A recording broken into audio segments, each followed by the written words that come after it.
রব্বুল আলামিন বলেন, ওয়া ইযা জাআ আহাদাকুমুল মাউত তাওয়াফাতুহু রুসুলুনা ওয়া হুম লা ইউফাররিতুন। যখন তোমাদের মধ্যকার কাউরির কাছে মৃত্যুর সময় এসে উপস্থিত হবে, তখন আমি আল্লাহর পক্ষ থেকে একজন ফারিস্তা গিয়ে তার জীবনটা কবজ করে নিবে। জোরে বলুন সুবহানাল্লাহ। ওয়া হুম লা ইউফাররিতুন, এবং সে তার দায়িত্ব পালনে বিন্দু পরিমাণ ত্রুটি করবেন না। ওই ফারিস্তাটির নাম কি কেউ বলতে পারবেন আমার প্রিয় ভাইরা? যেই ফারিস্তাটা আল্লাহর আদেশে আমাদের মৃত্যুর সময় চলে আসবে আর আমাদের প্রাণ পাখিকে ছিনিয়ে নিয়ে, আমার আত্মাটাকে ছিনিয়ে নিয়ে চলে যাবে, ওই ফারিস্তাটির নাম কি বলুন? মালাকুল মাউত, এঞ্জেল অফ ডেথ, মৃত্যুর ফারিস্তা। যখন আমাদের মৃত্যুর সময় উপস্থিত হবে, আল্লাহর পক্ষ থেকে ওই ফারিস্তা এসে আমাদের জীবনটা কবজ করে নিয়ে চলে যাবে। জোরে বলুন সুবহানাল্লাহ। দেখুন আমার প্রিয় ভাইরা, আমি আপনাদের সামনে একটি হাদিস পেশ করতেছি, আপনারা একটু মন দিয়ে শুনবেন। বারা ইবনে আযিব রাদিয়াল্লাহু তাআলা আনহু থেকে হাদিসটি বর্ণিত। তিনি বলছেন যে আমরা একবার বিশ্বনবীর সাথে আনসারদের এক ব্যক্তির জানাজায় গেলাম। আমরা কবরের পাশে ছিলাম, কিন্তু তখনও কবর খোঁড়া হয় নাই। বিশ্বনবী কবরের এক পাশে বসে গেলেন এবং আমরাও we also sat around the prophet Muhammad sallallahu alaihi wasallam। আমরা সাহাবীরাও বিশ্বনবীকে চারপাশ ঘিরে বসে গেলাম। আমরা এমন ভাবে বসে গেলাম বা আমরা এমন ভাবে বসেছিলাম, সেই সময় মনে হচ্ছিল the bird is sitting, পাখি আমাদের মাথার উপরে বসে আছে। সুবহানাল্লাহ বলবেন না? তার মানে আমরা এতটা স্তব্ধতার সাথে, এতটা নীরবতার সাথে বসেছিলাম, মনে হচ্ছিল আমাদের মাথার উপরে পাখি বসে আছে। সুবহানাল্লাহ। বিশ্বনবীর হাতে গাছের একটা শুকনা ঠাল ছিল। He was marking the ground like a thoughtful person। বিশ্বনবী গাছের ওই শুকনো ঠালটা দিয়ে জমিনের মধ্যে চিন্তা ব্যক্তিদের ন্যায় দাগ টানতেছিলেন। দাগ টানতে টানতে suddenly stopped his hand, হঠাৎ তিনি তার হাতটা থামিয়ে দিলেন এবং তিনি আমাদের দিকে দৃষ্টিপাত করে বললেন, ইয়া ইখওয়ানি লিমিসলি হাদা ফাইদু, হে আমার ভাইরা, তোমরাও এই কবরের জন্য প্রস্তুতি গ্রহণ করো। জোরে বলুন সুবহানাল্লাহ। বারা ইবনে আযিব রাদিয়াল্লাহু তাআলা আনহু বলছেন, বিশ্বনবী যখনই আমাদের দিকে তাকিয়ে এই কথা বললেন, আমরা সাডেনলি আমরা শক্ট হয়ে গেলাম, আমরা হতভম্ব হয়ে গেলাম। বিশ্বনবী এই কবরের মাঝে এমন কি দেখলেন, এমন কি দৃশ্য দেখলেন যে বিশ্বনবী আমাদের দিকে তাকিয়ে এরকম করুণ দৃষ্টিতে বললেন, ইয়া ইখওয়ানি লিমিসলি হাদা ফাইদু, হে আমার ভাইরা, তোমরাও এই কবরের জন্য প্রস্তুতি গ্রহণ করো। জোরে বলুন সুবহানাল্লাহ। এমন কি দেখলেন, এটা নিয়ে আমরা আশঙ্কিত হয়ে গেলাম। আমরা সবাই চাতক পাখির ন্যায় বিশ্বনবীর দিকে তাকিয়ে থাকলাম। আর বিশ্বনবী তখন বলতে শুরু করলেন, যখন কোন মুমিন ব্যক্তি, যখন কোন মুত্তাকিন পরহেজগার ব্যক্তি দুনিয়া ত্যাগ করে, তখন আকাশ থেকে একদল উজ্জ্বল চেহারা বিশিষ্ট ফারিস্তা নেমে আসে। তারা তার দৃষ্টি সীমার দূরে গিয়ে বসেন। তারপরে মালাকুল মাউত নেমে আসে। আসার পরে বলে, ও মুমিন ব্যক্তির আত্মা, পবিত্র আত্মা, তুই আল্লাহর হুসনুদির দিকে বেরিয়ে আয়, আল্লাহর সন্তুষ্টির দিকে বেরিয়ে আয়, আল্লাহর ক্ষমার দিকে বেরিয়ে আয়। তৎক্ষণাৎ আত্মাটি তার দেহ থেকে অতি সহজে বের হয়ে আসে। মালাকুল মাউত আত্মাটিকে নিজের কাছে ক্ষণিকের জন্য রাখেন না। ওই অপেক্ষামান ফারিস্তারা আত্মাটিকে গ্রহণ করে নিয়ে আকাশের দিকে উঠতে শুরু করে। প্রতিমধ্যে যখন অন্যান্য ফারিস্তাদের সঙ্গে দেখা হয়, তখন তারা বলে, এটা কার আত্মা? এই আত্মার ভিতর থেকে এত সুন্দর খুশবু আসতেছে, এই আত্মার ভিতর থেকে এত সুন্দর সেন্ট আসতেছে, এটা কার আত্মা? বলো কার আত্মা? এইভাবে তারা বলতে থাকে। আর এই ফারিস্তারা বলে এটা অমুকের পুত্র অমুকের আত্মা, এবং ওই ফারিস্তারা ওই আত্মাটির পিছু নিতে লাগে। এইভাবে ফারিস্তারা আত্মাটিকে নিয়ে প্রথম আকাশ পর্যন্ত পৌঁছায়। আকাশের দরজা খুলতে চাওয়া হয়, তার জন্য আকাশের দরজা খুলে দেওয়া হয়। ওই প্রথম আকাশের মধ্যে যে সমস্ত ফারিস্তারা থাকে তারা ওই আত্মাটির পিছু নিতে লাগে। এইভাবে ফারিস্তারা আত্মাটিকে নিয়ে প্রথম আকাশ, দ্বিতীয় আকাশ, তৃতীয় আকাশ, চতুর্থ আকাশ, পঞ্চম আকাশ, ষষ্ঠ আকাশ ভেদ করে সপ্তম আকাশ পর্যন্ত পৌঁছে যায়। তারপরে একজন গায়বী আওয়াজকারী আওয়াজ দিয়ে বলে এটা আমার মুমিন ব্যক্তির আত্মা, সুতরাং তোমরা এই আত্মাটিকে সসম্মানে ইল্লিনের মধ্যে নিক্ষেপ করে দাও। জোরে বলুন সুবহানাল্লাহ। তারপরে ফারিস্তারা থ্রোন ইনটু দা ইল্লিন, ওই আত্মাটিকে সসম্মানে ইল্লিনের মধ্যে নিক্ষেপ করে দেয়। জোরে বলুন সুবহানাল্লাহ। পক্ষান্তরে বিশ্বনবী বলেন যখন কোনো কাফির ব্যক্তি, যখন কোনো মুশরিক ব্যক্তি, বেদিন ব্যক্তি মারা যায়, তখন আকাশ থেকে কালো চেহারা বিশিষ্ট একদল ফারিস্তা নেমে আসে। আসার পরে তারা তার দৃষ্টি সীমার দূরে গিয়ে বসেন। তারপরে মালাকুল মাউত নেমে আসে। আসার পরে বলে ও খাবিস আত্মা, কাফির ব্যক্তির আত্মা, তুই আল্লাহর গজবের দিকে বেরিয়ে আয়, আল্লাহর আযাবের দিকে বেরিয়ে আয়। তৎক্ষণাৎ ওই আত্মাটার দেহ থেকে বের হতে চায় না। তখন ওই আত্মাটা দেহের ভিতরে এদিক ওদিক দৌড়াদৌড়ি করতে শুরু করে। মালাকুল মাউত দেহের ভিতরে, সিনার ভিতরে হাতটা ভরে দিয়ে জোরপূর্বক আত্মাটিকে ছিনিয়ে বের করে নিয়ে আসে। যখন মালাকুল মাউত আত্মাটিকে জোরপূর্বক ছিনিয়ে বের করে নিয়ে আসে, তখন ওই ব্যক্তিটার প্রচন্ড কষ্ট হয়, ওই কাফের ব্যক্তির প্রচন্ড কষ্ট হয়। আত্মাটিকে বের করে নেওয়ার পর নিজের কাছে ক্ষণিকের জন্য রাখেন না, ওই অপেক্ষামান ফারিস্তারা আত্মাটিকে গ্রহণ করে নেয়। গ্রহণ করে নেওয়ার পর তারা আকাশের দিকে উঠতে শুরু করে। প্রতিমধ্যে যদি কোনো ফারিস্তার দলের সঙ্গে সাক্ষাৎ হয়, তখন তারা বলে ছি ছি, দুর্গন্ধ আসতেছে, এটা কার আত্মা? এত দুর্গন্ধ, জঘন্য দুর্গন্ধ আসতেছে, দূর হও, দূর হও, এই আত্মাটিকে আমার কাছ থেকে দূরে সরিয়ে নিয়ে যাও। এইভাবে তখন তারা আত্মাটিকে নিয়ে ছিটকে ছিটকে কোন রকম করে প্রথম আকাশ পর্যন্ত পৌঁছায়। আকাশের দরজা খুলতে চাওয়া হয়, আকাশের দরজা আর খোলা হয় না, বরং একজন গায়বী আওয়াজকারী আওয়াজ দিয়ে বলে এটা আমার কাফির ব্যক্তির আত্মা, মুশরিক বেদিন ব্যক্তির আত্মা, খাবিস আত্মা, অপবিত্র আত্মা। সুতরাং এই আত্মাটিকে তোমরা জিল্লতের সঙ্গে অপমানজনক ভাবে সিজ্জিনের মধ্যে নিক্ষেপ করে দাও। জোরে বলুন নাউজুবিল্লাহ। ইল্লিন থ্রোন ইনটু দা সিজ্জিন। তখন ওই ফারিস্তারা ওই আত্মাটিকে সিজ্জিনের মধ্যে অপমানজনক ভাবে নিক্ষেপ করে দেয়। তাই কিনা আমার প্রিয় ভাইরা? এই লম্বা একটা হাদিস থেকে আপনি কি বুঝতে পারলেন বলুন তো? যে মুমিন ব্যক্তির আত্মা, যেটা পবিত্র আত্মা হবে, মুমিন মুত্তাকিন পরহেজগার ব্যক্তির আত্মা, এই আত্মাটিকে ইল্লিনের মধ্যে নিক্ষেপ করা হবে। আর যেটা মুশরিক বেদিন কাফির ব্যক্তির আত্মা হবে, ওই আত্মাটিকে সিজ্জিনের মধ্যে নিক্ষেপ করা হবে। তাই কিনা? এখন আমাদের জানতে হবে না যে ইল্লিন কাকে বলে আর সিজ্জিন কাকে বলে? জানতে হবে কি হবে না? দেখুন আমি শর্টলি বলবো, তাহলে বুঝতে পারবেন। ইল্লিন হচ্ছে, ইল্লিন is a place like paradise. ইল্লিন হচ্ছে জান্নাত সম জায়গা।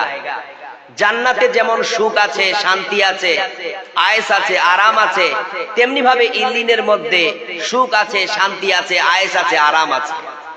আর সিজ্জিন হচ্ছে, সিজ্জিন is a place like hell. সিজ্জিন হচ্ছে জাহান্নাম সম জায়গা। জাহান্নামে যেমন কষ্ট আছে, আযাব আছে, শাস্তি আছে, তেমনি ভাবে ওই সিজ্জিনের মধ্যে আযাব আছে, কষ্ট আছে, শাস্তি আছে। তার মানে আমরা বুঝতে পারলাম এই যে কবরস্থান, এই যে কবরের জগৎ, এই যে আলামে বারজাখ, এটাই হচ্ছে ইল্লিন আর সিজ্জিনের একটা রূপ। আমরা মনে করি যে যখন আমরা মৃত্যুবরণ করি, মরার সাথে সাথে আমাদেরকে কবরে গিয়ে রেখে আসা হয়, হয় কি হয় না? আমাদেরকে দাফন করে চলে আসা হয়। তাহলে আমরা একটা কবরের জগতে গেলাম, এটাকে আরবিতে বলা হয় আলামে বারজাখ, কবরের জগৎ। তো পার্টিকুলার ভাবে যেই জায়গায় আপনাকে কবর দিয়ে আসা হলো, এটাই কি আলামে বারজাখ নাকি? না, আলামে বারজাখ হলো ওই কবরের না একটা জগৎ। আমরা কবরটাকে ধরে নিচ্ছি, ঠিক আছে, কিন্তু আমরা সবাই মরণের পরে কিয়ামতের পূর্ব পর্যন্ত আলামে বারজাখে থাকবো। অর্থাৎ কবরের জগতে থাকবো, একটা অদৃশ্য জগতে থাকবো, যেই জগৎটাকে বলা হয় ইল্লিন আর সিজ্জিনের একটা রূপক। তার মানে আমরা যখন আলামে বারজাকে যাব, তখন এই পৃথিবীর কিছু মানুষ যাবে ইল্লিনে, আর এই পৃথিবীর কিছু মানুষ যাবে সিজ্জিনে। যারা মুমিন ব্যক্তি হবে, মুত্তাকিন ব্যক্তি হবে, পরহেজগার ব্যক্তি হবে, তারা যাবে কোথায়? ইল্লিনে। আর যারা কাফির হবে, যারা মুশরিক হবে, যারা বেদিন হবে, যারা বেনামাজি হবে, তারা যাবে কোথায়? সিজ্জিনে। সিজ্জিন হবে আযাবের জায়গা, সিজ্জিন হবে কষ্টের জায়গা, সিজ্জিন হবে শাস্তির জায়গা, আর ইল্লিন হবে শান্তির জায়গা। সেখানে থাকবে আয়েশ ও আরাম, সেখানে থাকবে সুখ। আমার প্রিয় ভাইরা, যদি আমরা শুধু পার্টিকুলার ভাবে কবরের জগৎটাকে মনে করি এটাই আলামে বারজাক, তাহলে যে সমস্ত মানুষেরা ওই সমুদ্রে ডুবে যায়, সমুদ্রে জাহাজে চলছে, জাহাজ ডুবে গেল, তারা সমুদ্রে ভেসে গেল পানিতে, তাই না? কত সামুদ্রিক কিছু হিংস্র প্রাণীগুলো চলে আসলো, হাঙ্গর মাছ চলে আসলো, তিমি মাছগুলো চলে আসলো, আরো যত প্রাণী আছে তারা তারা কি করলো? গিলে নিল, তাদের পেটে চলে গেল। প্লেনে মানুষ ঘুরতেছে, প্লেন ক্রাশ হয়ে গেল, তারা প্লেনের সংঘর্ষে মানুষেরা ছড়িয়ে ছিটিয়ে ছত্রভত্র হয়ে গেল, তাদের কোনো নিশানা নাই, তাদের কোনো চিহ্ন নাই, তাদের দেহটা ছড়িয়ে ছিটিয়ে সমুদ্রের মধ্যে ভেসে চলে গেল, উড়ে চলে গেল। ওদের কবর কোথায় হলো? ওরা কি তাহলে আলামে বারজাকে যাবে না?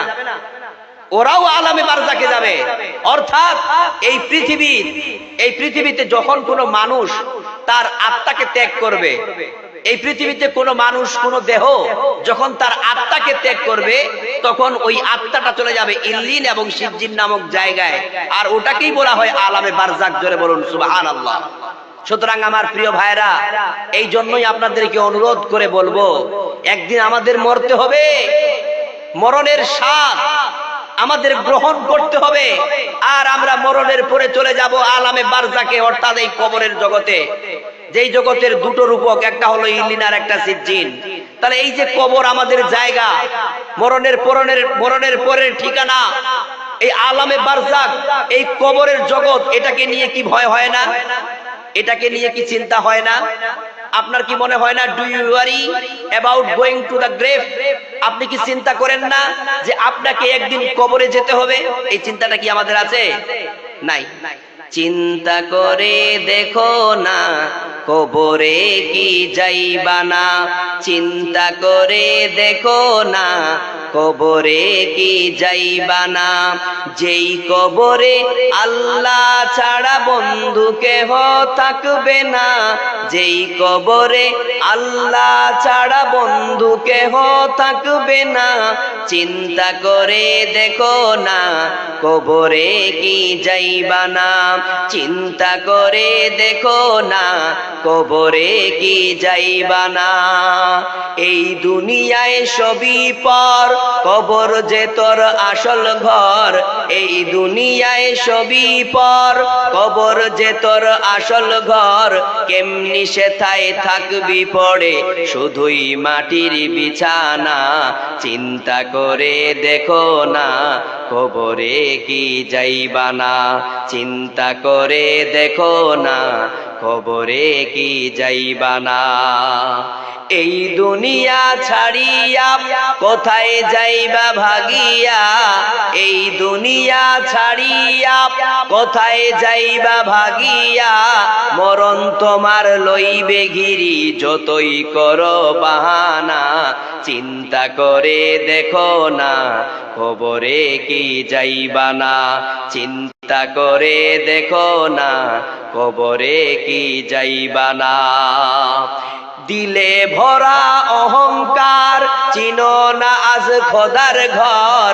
দিলে ভরা অহংকার, চিনো না আজ খোদার ঘর। নামাজের লাগিয়া কি তোর মোটই মায়া লাগে না? চিন্তা করে দেখো না, কবরে কি যাইবা না?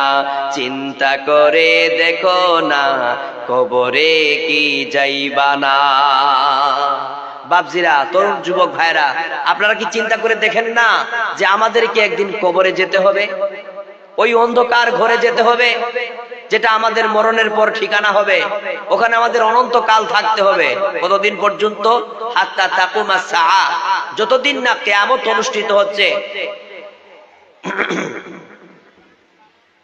ততদিন পর্যন্ত আমাদেরকে ওই কবরের মাঝারে থাকতে হবে। তাহলে ওই কবরকে নিয়ে আমাদের চিন্তা করা দরকার। ওই কবরস্থানের উন্নতি করবে আজকের এই জলসার আয়োজন। ওটা আমাদের একটা মর্মান্তিক ঠিকানা, ওটা একটা আমাদের খুবই আশ্চর্যজনক ঠিকানা, যেই ঠিকানা সম্পর্কে আমাদের কোনো ধারণা নাই। কবরে কি হবে কারো ধারণা আছে? হ্যাঁ, কেউ বলতে পারবেন? কবরে আপনার সাথে কি ঘটবে, কবরে আপনি কিভাবে থাকবেন, এটা আপনার জানা আছে? একটা মানুষ যখন মারা যায়, কবরে চলে যায়, ও তো পৃথিবীতে এসে আর বলতে পারে না যে ভাই আমি তো কবরে ছিলাম বা আমি কবরে আছি, আমার সাথে এমনটা ঘটতেছে।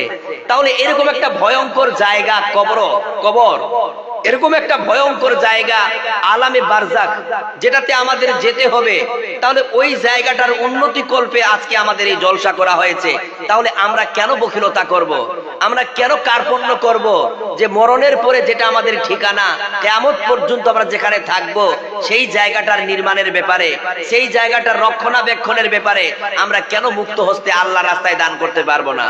যদি আমাদের মরণের ভয় থাকতো, আমরা যদি মরণকে নিয়ে চিন্তা করতাম, তাহলে অবশ্যই আমরা মরণের পরের ওই ঠিকানা, মরণের পরের ওই কবরস্থানের ব্যাপারে আমরা মুক্ত হস্তে অবশ্যই আমরা আল্লাহর রাস্তায় দান করার জন্য অগ্রগতি হতাম, আমরা আল্লাহর রাস্তায় দান করার জন্য অগ্রসর হতাম। কিন্তু আজ আমরা এটা চিন্তা করি না, আমাদের মধ্যে এই চিন্তাটাই নাই যে আমাকে একদিন মরতে হবে, মরণের পরে আমি কোথায় যাব, কিভাবে থাকবো, এই চিন্তাগুলো কিন্তু আমাদের নাই। আমরা তো সর্বক্ষণ দুনিয়া নিয়ে ব্যস্ত, তাই না? দুনিয়া নিয়ে পাগল, টাকা পয়সা, বাড়ি গাড়ি, জমি জায়গা, এই সব নিয়ে আমরা এত ব্যতিব্যস্ততার মধ্যে আছি। আমাদেরকে যে একদিন মরতে হবে এই চিন্তাটা কিন্তু আমরা করি না। একদিন যে আমাদের এই পৃথিবী ছাড়তে হবে এই চিন্তা কিন্তু আমরা করি না, করি? কেউ করি না। 90% মানুষ মরণের চিন্তা করে না। অথচ বিশ্বনবী বললেন আল মাউত ইয়াইদুহু, মৃত্যু হচ্ছে এই পৃথিবীর সবচাইতে বড় নসিহত। The remembrance of death is sufficient for man's guidance. মৃত্যুর স্মরণ মানুষের হেদায়েতের জন্য যথেষ্ট। জোরে বলুন সুবহানাল্লাহ। তাই আমি আল্লাহর কসম করে বলতে পারি, আমরা যদি এই মরণকে নিয়ে স্মরণ করি, এই মরণকে নিয়ে যদি আমরা চিন্তা করি, মরণের ফিকির, ইয়াদে মউত, ফিকরাতুল মউত, মরণের স্মরণ, মরণের চিন্তা, এটা যদি আমাদের মধ্যে থাকে, এটা যদি আমরা রিমাইন্ড করি, তাহলে ওই মানুষটা অবশ্যই হেদায়েত প্রাপ্ত হয়ে যাবে। জোরে বলুন সুবহানাল্লাহ। হবে কি হবে না? দেখুন আমার প্রিয় ভাইরা, হযরত ওসমান রাদিয়াল্লাহু তাআলা আনহু তিনি বলছেন যে আমি যখন কবরের পাশে যাই তখন প্রচন্ড পরিমাণে কান্নায় ভেঙে পড়ি। একদিনের ঘটনা যে ওসমান তার কিছু সাথীদের নিয়ে কবরস্থানের পাশ দিয়ে গেলেন, আর প্রচন্ড পরিমাণে হযরত ওসমান রাদিয়াল্লাহু তাআলা আনহু তিনি কান্নায় ভেঙে পড়লেন। ঝরঝর ঝরঝর করে ওসমানের চোখ দিয়ে জল বয়ে গেল। সাহাবীরা বললেন, ওসমান, আমরা তো বুঝতে পারলাম না যে আপনার সামনে যখন জাহান্নামের বর্ণনা করা হয় তখনও আপনি এত কান্না করেন না, যত কান্না আপনি কবরের পাশে আসলে করেন, কারণটা কি আমরা তো বুঝতে পারলাম না। তখন উসমান বলল, আমার সাথীরা শোনো, আমি যখন কবরের পাশে আসি তখন আমি এত কান্নাই কেন ভাঙ্গে পড়ি, তোমরা একটু বার শোনো। কেননা আমি বিশ্ব নবীকে বলতে শুনেছি, ওয়ান্নাল কাবরা আউয়ালু মানাজিলিল আখিরাহ, কবর হচ্ছে আখিরাতের প্রথম মঞ্জিল। যেই ব্যক্তি কবরকে উত্তীর্ণ করে যাবে, কবরের জগতে যে ব্যক্তি সহজভাবে পার করে নিতে পারবে, তারপরের জায়গাগুলো, তারপরের ধাপগুলো তার জন্য অতি সহজ হয়ে যাবে। জোরে বলুন সুবহানাল্লাহ। এই কবরের জগৎ যে ব্যক্তিটা পার করে যাবে, তারপরের ধাপগুলো, তারপরের স্টেঞ্জাগুলো তার জন্য অতীব সহজ হয়ে যাবে। জোরে বলুন সুবহানাল্লাহ। দেখুন আমার প্রিয় ভাইরা, আমরা এই কবরের জগতে বিশাল একটা সময় অতিবাহিত করব কি করব না? হ্যাঁ, এই একটা বিশাল সময় অতিবাহিত করার পর আমরা কিন্তু একদিন চলে যাব ইসরাফিল আলাইহিস সালামের সিংহায় ফুৎকারের মাধ্যম দিয়ে আর একটা ভিন্ন জগতে, যেই জগৎটার নাম হচ্ছে হাসরের মাঠ, কিয়ামতের মাঠ। জোরে বলুন সুবহানাল্লাহ। ওই কিয়ামতের মাঠ যে কত ভয়ঙ্কর জায়গা, ওই কিয়ামতের মাঠ যে কত ভয়ানক, আপনি কল্পনাই করতে পারবেন না। ইসরাফিল আলাইহিস সালাম যখনই সিংহায় ফুৎকার মারবে, আমরা সমস্ত কবরবাসীরা আপন আপন কবর থেকে উঠে কোথায় যাব? কিয়ামতের মাঠে আমরা আল্লাহর সামনে গিয়ে দাঁড়িয়ে যাব, তাই না? এই পৃথিবীতে তখন যে সমস্ত মানুষরা থাকবে তারাও মৃত্যুবরণ করে চলে যাবে কোথায়? ওই কিয়ামতের মাঠে। অর্থাৎ আমরা সবাই কিয়ামতের মাঠে গিয়ে উপস্থিত হয়ে যাব। The day of judgment will come when Israfil blows the trumpet. যখন ইসরাফিল আলাইহিস সালাম সিংহায় ফুৎকার মারবে, তখন পৃথিবীর সমস্ত মানুষেরা কিয়ামতের মাঠে গিয়ে উপস্থিত হয়ে যাবে। জোরে বলুন সুবহানাল্লাহ। রব্বুল আলামিন বলেন, وَنُفِخَ فِي الصُّورِ فَصَعِقَ مَنْ فِي السَّمَاوَاتِ وَمَنْ فِي الْأَرْضِ إِلَّا مَنْ شَاءَ اللَّهُ। ইসরাফিল আলাইহিস সালাম যখন প্রথমবার সিংহায় ফুৎকার মারবে, সকল আকাশ এবং জমিনের মধ্যে যারা থাকবে সবাই বেহুশ হয়ে পড়বে, শুধুমাত্র তারা ছাড়া যাদেরকে আল্লাহ পাক রব্বুল আলামিন বেহুশ করতে চাইবেন না। ওয়ানুফিকা ফিস সূরি ফাইযা হুম মিনাল আজদাসি ইলা রাব্বিহিম ইয়ানসিলুন। ইসরাফিল আলাইহিস সালাম যখন দ্বিতীয়বার সিংহায় ফুৎকার মারবে, সমস্ত কবরবাসীরা আপন আপন কবর থেকে উঠে উলঙ্গ হয়ে তার রবের দিকে দৌড়াতে শুরু করবে, অর্থাৎ কিয়ামতের মাঠের দিকে দৌড়াতে শুরু করবে। জোরে বলুন সুবহানাল্লাহ। وَيَوْمَ يُنفَخُ فِي الصُّورِ فَفَزِعَ مَنْ فِي السَّمَاوَاتِ وَمَنْ فِي الْأَرْضِ إِلَّا مَنْ شَاءَ اللَّهُ وَكُلُّ أَتَوْهُ دَاخِرِينَ। ইসরাফিল আলাইহিস সালাম যখন তৃতীয়বার সিংহায় ফুৎকার মারবে, আকাশ এবং জমিনের মধ্যে যা কিছু থাকবে সব কিছু ভীত সন্ত্রস্ত হয়ে পড়বে এবং সবাই হীন অবস্থায় আল্লাহর সামনে এসে উপস্থিত হয়ে যাবে, কিয়ামতের মাঠে এসে উপস্থিত হয়ে যাবে। জোরে বলুন সুবহানাল্লাহ। তখন কিয়ামতের কনসেশন শুরু হয়ে যাবে, বিভীষিকাময় দিনের খেলা শুরু হয়ে যাবে। জোরে বলুন সুবহানাল্লাহ। ওই দিনটা তাহলে কত কঠিন হবে, কত ভয়ানক হবে, আপনি কি চিন্তা করেছেন? বড় কঠিন দিন হবে সেই দিনটা, বড় ভয়ানক দিন হবে সেই দিনটা, বড় বিপদের দিন হবে সেই দিনটা। ওই দিন এই আকাশ ভেঙে পড়বে, পাহাড়গুলো ধূলিকণার মতো উড়বে, আকাশ ভেঙে যাবে, শূন্য এ গোড়ান হবে, ধূলিকণার মতো উড়বে পাহাড়। ইসরাফিল দেবে জবে সিংহায় ফুৎকার, ইসরাফিল দেবে জবে সিংহায় ফুৎকার, আকাশ ভেঙে যাবে, শূন্য এ গোড়ান হবে, ধূলিকণার মতো উড়বে পাহাড়। ইসরাফিল দেবে জবে সিংহায় ফুৎকার, ইসরাফিল দেবে জবে সিংহায় ফুৎকার। রবে না এ গলা মাঝে কোন প্রাণ, থাকবে সবার প্রভু আল্লাহ মহান, থাকবে সবার প্রভু আল্লাহ মহান। আল্লাহ মেহেরবান, আল্লাহ মেহেরবান, আল্লাহ মেহেরবান, আল্লাহ মেহেরবান। আকাশ ভেঙে যাবে, শূন্য এ গোড়ান হবে, ধূলিকণার মতো উড়বে পাহাড়। ইসরাফিল দেবে জবে সিংহায় ফুৎকার, ইসরাফিল দেবে জবে সিংহায় ফুৎকার। লিল্লাহি তাকবীর। তার মানে আমরা বুঝতে পারলাম যেই দিন ইসরাফিল আলাইহিস সালাম সিংগায় ফুৎকার মারবে, কিয়ামতের কনসেশন শুরু হয়ে যাবে, বিভীষিকাময় দিনের খেলা শুরু হয়ে যাবে। ওই দিন কত ভয়ানক হবে, ওই দিন কত কঠিন হবে, আপনি কি কল্পনা করেছেন? দেখুন, বিশ্বনবী একদিন বলতেছিলেন যে যখন ইসরাফিল আলাইহিস সালাম সিংগায় ফুৎকার মারবে, সমস্ত কবরবাসীরা আপন আপন কবর থেকে উঠে উলঙ্গ হয়ে তার রবের দিকে দৌড়াতে শুরু করবে। কি নারী কি পুরুষ। তখন হযরত আয়েশা রাদিয়াল্লাহু তাআলা আনহা এই কথাটি শুনতে পেয়ে বললেন, ইয়া রাসূলুল্লাহ, ইয়া আবার কেমন কথা? Should not men and women look at each others private part? নারী পুরুষ যদি সবাই উলঙ্গ হয়ে কবর থেকে উঠে তার রবের দিকে দৌড়াতে শুরু করে, তো নারীরা কি পুরুষের লজ্জাস্থানের দিকে তাকাবে না? অথবা পুরুষরা কি নারীদের লজ্জাস্থানের দিকে তাকাবে না? এই নারী পুরুষ একে অপরের দিকে তাকাতাকি করবে না লজ্জাস্থানের দিকে? তখন বিশ্বনবী বললেন, আয়েশা, আরে তুমি যদি ওই কঠিন কিয়ামতের দিনের বিভীষিকাময় পরিস্থিতির ব্যাপারে জানতে, তাহলে তুমি খবরদার এই কথা বলার ক্ষমতা রাখতে না, এই কথা বলার তুমি সাহস রাখতে না।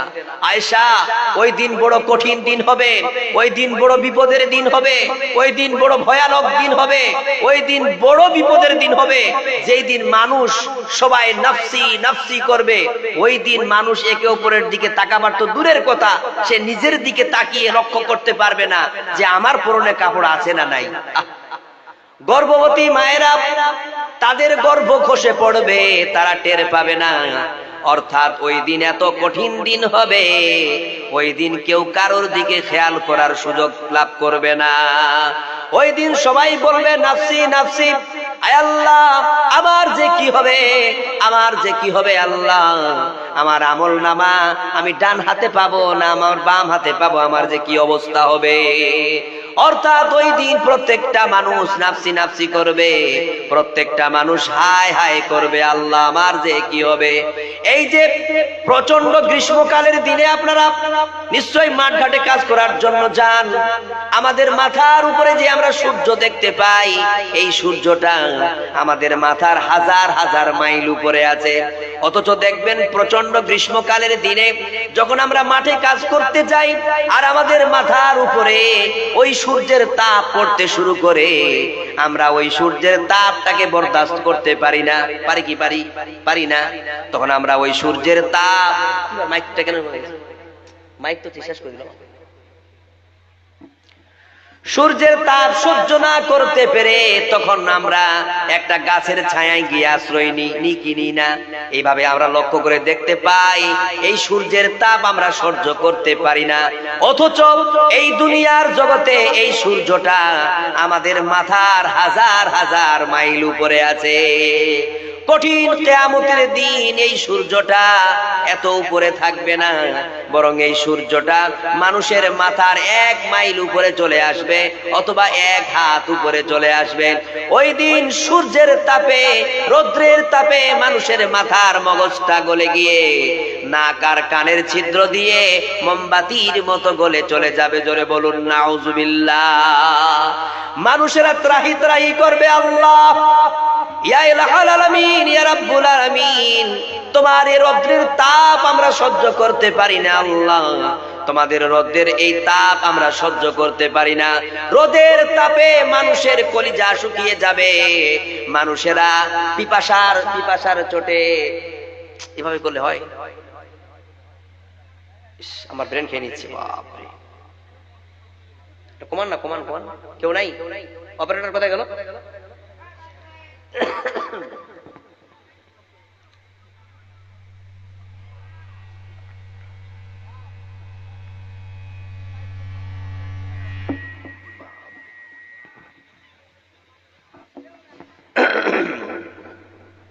আসলে মাইক না খুব কর্কশ হয়ে গেল একটা।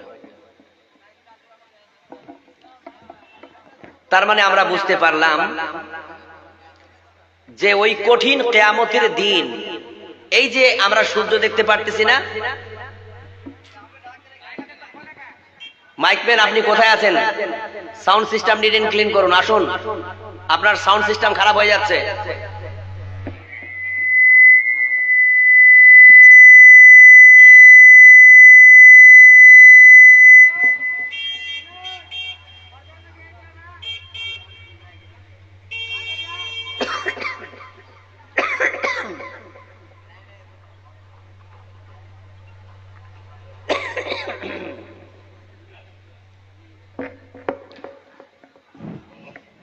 এইভাবে হয় নাকি? তার মানে আমরা বুঝতে পারলাম আমার প্রিয় ভাইয়েরা, আপনারা যেখানে আলোচনা শুনতেছিলেন যে কঠিন কিয়ামতের দিন আমরা সবাই নাফসি নাফসি করব।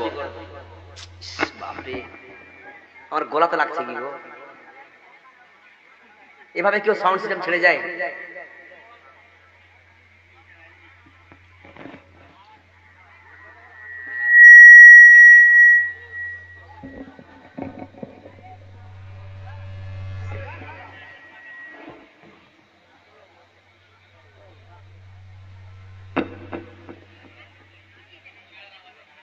কোথায় গেছো?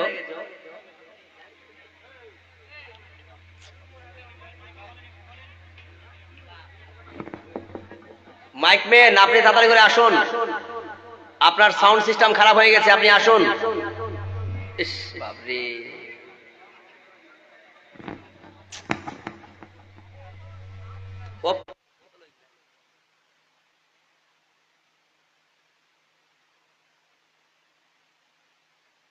মাইকে গলা খেয়ে নিল। মাইকটা ভালো আছে কিন্তু অপারেটর ভালো না, চালাতে পারছে না। কি ভাই এরকম কেন হয়ে যাচ্ছে? আপনার সাউন্ড সিস্টেম ভালো আছে, খারাপ বলছি না, কিন্তু ঘোড়া টেনে দিল আমার মাইক। আমি তো ঘরেই ভালো ছিলাম, এখানে এসে খারাপ হয়ে গেল।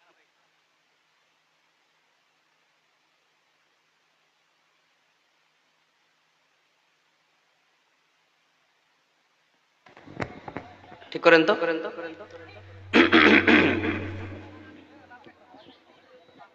তাহলে আমরা বুঝতে পারলাম যে এভাবে থাক, আস্তে থাকতো, বেশি বাড়াইয়েন না, বেশি ঘেনে ঘেনে করতে গিয়ে আমার গলা খেয়ে।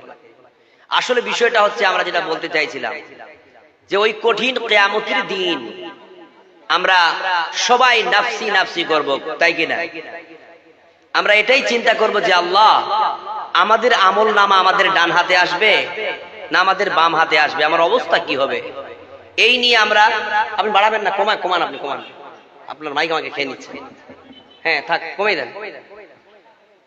আমার অবস্থা কি হবে ওই দিন? আমার আমল নামা আমি আমার ডান হাতে পাবো না বাম হাতে পাবো? আমার কি হবে আল্লাহ? এই নিয়ে সবাই নাফসি নাফসি করবে। শুধু তাই নয়, এই যে আমরা আমাদের আকাশের উপরে, মাথার উপরে যে সূর্য দেখতে পাচ্ছি, এই সূর্যটা এত উপরে থাকবে না, বরং আমাদের মাথার 1 মাইল উপরে এসে দাঁড় হবে। আর ওই সূর্যের তাপে মানুষের মাথার মগজটা গলে গিয়ে নাক আর কানের ছিদ্র দিয়ে মোমবাতির মতো গলে চলে যাবে। জোরে বলুন নাউজুবিল্লাহ। তাহলে কি অবস্থা হবে, কি কঠিন বিপদ হবে সেই দিন, আপনি কি কল্পনা করছেন আমার প্রিয় ভাইরা? ওই দিন এই যে সাগর দেখতে পাচ্ছেন না, এই সাগরের জলগুলো শুকিয়ে যাবে।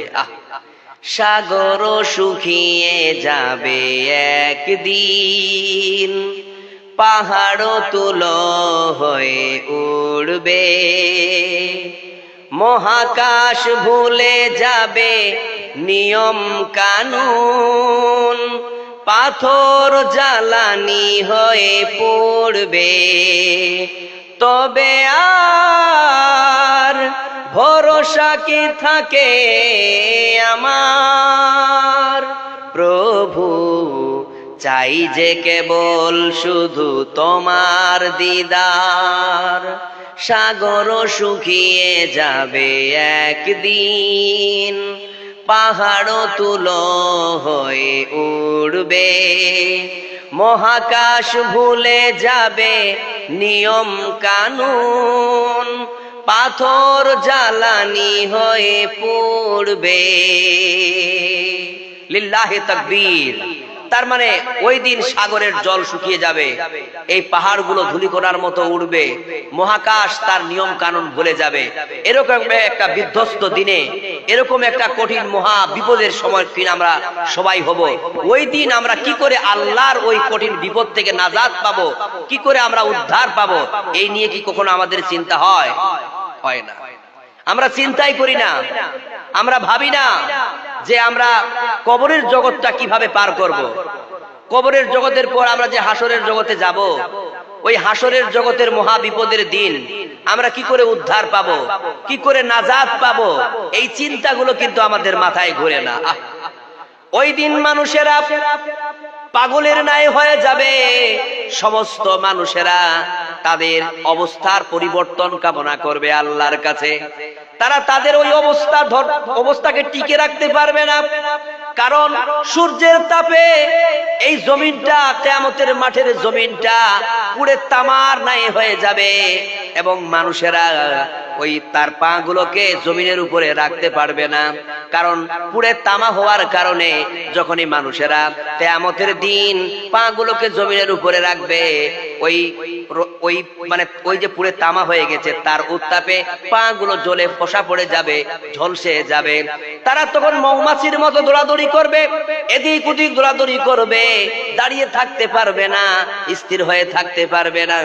তখন তারা একে অপরে গল্প করে বলবে, আজ এই মহা বিপদের দিনে যদি আমরা কাউকে সুপারিশের জন্য পেতাম তাহলে কতই না ভালো হতো। এইরকম চিন্তা করে একদল মানুষ ছুটবে আদম আলাইহিস সালামের কাছে। আদম আলাইহিস সালামকে গিয়ে বলবে, ও আদম, আপনি হচ্ছেন আমাদের পিতা, আমরা বড় বিপদে পড়ে গেছি, আমরা আমাদের পা গুলোকে জমিনের উপরে রাখতে পারি না, আমরা আমাদের পা গুলোকে জমিনের উপরে স্থির হয়ে থাকতে পারি না, আমরা থাকতে পারতেছি না, এই যে জমিনটা তামার ন্যায় হয়ে গেছে পুড়ে, আমাদের পা গুলো ঝলসে যাচ্ছে। ইয়া আদম, আপনি আমাদের জন্য আল্লাহর কাছে সুপারিশ করে দিন, যাতে করে আমরা এই বিপদ থেকে পরিত্রাণ পাই, এই কষ্ট থেকে আমরা নাজাত পাই।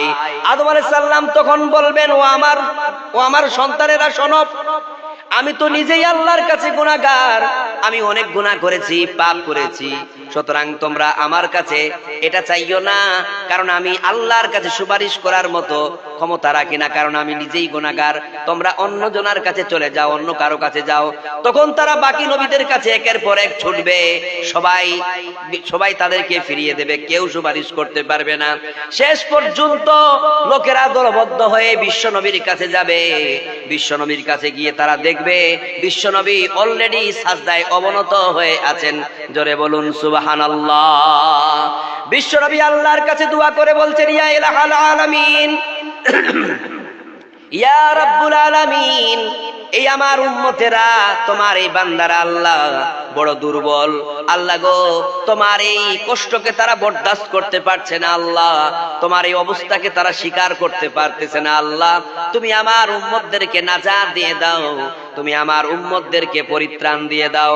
এইভাবে বিশ্বনবী যখন আল্লাহর কাছে প্রার্থনা করবে, আল্লাহর কাছে কান্নাকাটি করে বলবে, আর আল্লাহ পাক রব্বুল আলামিনের নবী আল্লাহর কাছে প্রার্থনা করতে করতে তার চোখের পানি বইয়ে দেবে। তখন বিশ্বনবীর এই ক্রন্দন দেখে আল্লাহ পাক আওয়াজ দিয়ে বলবেন, ইয়া মুহাম্মদ ইরফা রাসাক, হে মুহাম্মদ, তুমি তোমার মাথাকে উত্তোলন করো, সাল তুতা, তুমি চাও তোমাকে দেওয়া হবে, ইসফা তুসফা, তুমি সুপারিশ করো, তোমার সুপারিশ কবুল করা হবে। জোরে বলুন সুবহানাল্লাহ। তখন বিশ্বনবী বলবেন, আল্লাহ, আজকে আমি আমার জন্য তোমার দরবারে আসি নাই, আমি আমার হতভাগা এই উম্মতদের জন্য এসেছি। আল্লাহ, তোমার এই বান্দারা, আমার এই উম্মতেরা এই কঠিন মহা বিপদের দিনে তারা বড় বিপদের সম্মুখীন হয়ে গেছে, তারা বড় কষ্টের সম্মুখীন হয়ে গেছে। আল্লাহ, তুমি তাদেরকে নাজাত দিয়ে দাও, তাদেরকে পরিত্রাণ দিয়ে দাও। তখন আল্লাহ তাআলা বলবেন যে, ইয়া মুহাম্মদ, এরা যদি তোমার প্রকৃত অনুসারী হয়ে থাকে, তারা যদি তোমার প্রকৃত মাহবুব হয়ে থাকে, তাহলে আমি ওয়াদা দিলাম তোমার এই উম্মতকে আমি নাজাত দিয়ে দিলাম। জোরে বলুন সুবহানাল্লাহ।